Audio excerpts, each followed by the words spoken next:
Assalamualaikum warahmatullahi wabarakatuh. Nama saya Siti Nurul Khadijah, NIM D2018-2003, Prodi Pengembangan Masyarakat Islam, Fakultas Dakwah YIN Jember. Oke, kali ini saya akan membahas tentang antropologi terapan. Apa itu antropologi terapan?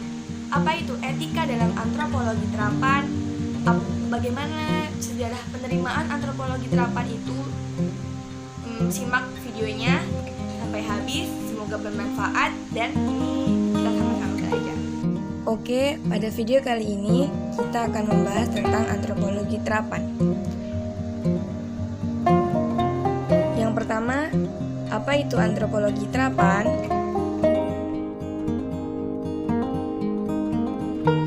Antropologi terapan adalah penerapan dari data, metodologi, perspektif, dan teori antropologi pada tataran praktis untuk mengidentifikasi atau memecahkan permasalahan sosial. Yang kedua, penerimaan antropologi yang diterapkan. Pada mulanya, antropologi terapan ini tidak diterima langsung oleh masyarakat karena mereka menganggap antropologi terapan ini sangat mencampuri kehidupan orang lain dan dasar teori maupun metodologi yang ada sifatnya mungkin atau tidak pasti. Hal ini disebabkan karena munculnya teori dan metodologi selalu berkembang dan dinamis mengikuti perkembangan masyarakat yang ada. Dapat diterimanya antropologi ini sendiri apabila sesuai dengan kultur dan kecocokan sudut pandang paradigma masyarakat tersebut.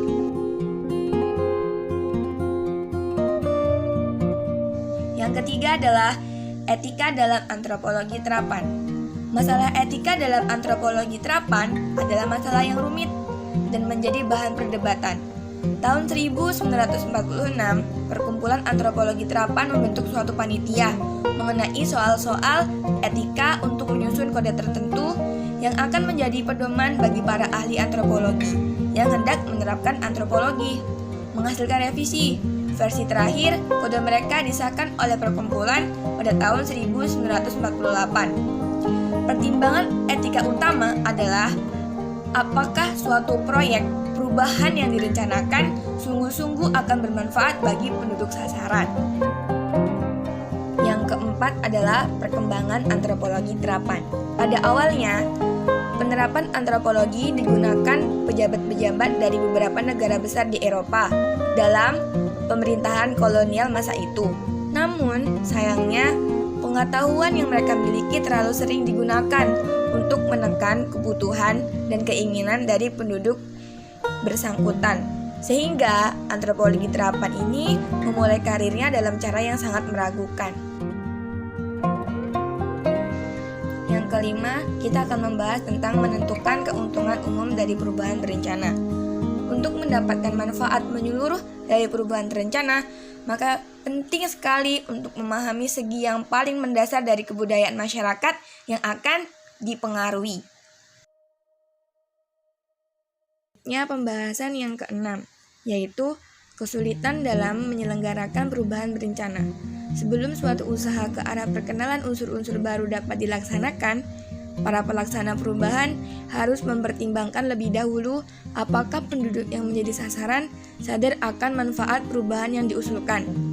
Di banyak daerah di mana terdapat persoalan kesehatan yang cukup mengkhawatirkan, penduduk sasaran sering tidak menyadari masalah yang mereka hadapi, dan tidak adanya kesadaran tersebut dapat menjadi penghalang besar dalam usaha memecahkan persoalan.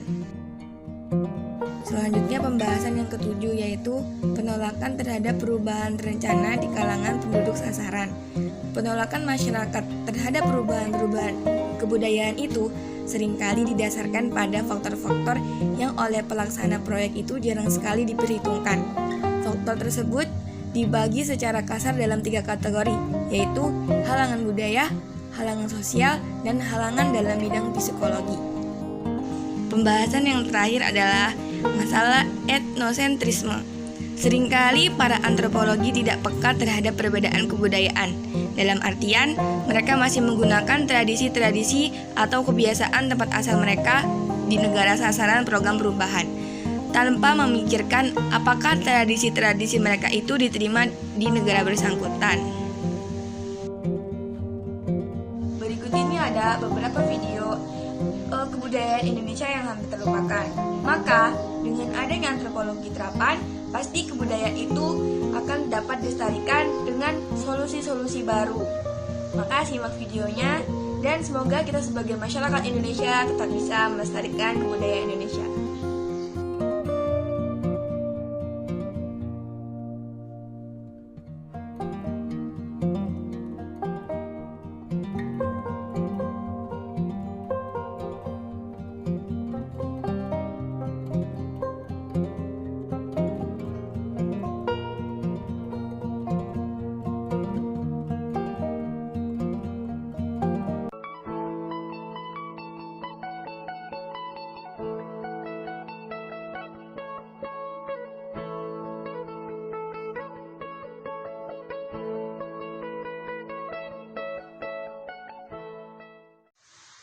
Oke, terima kasih telah menyimak video saya.